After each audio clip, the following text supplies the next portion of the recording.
Noong Disyembre 1899, ang digmaang Pilipino-Amerikano ay patuloy na lumaalala.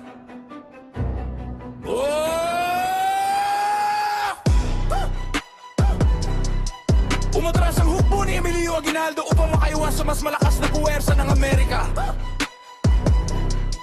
Sa gitna ng pagkukurong,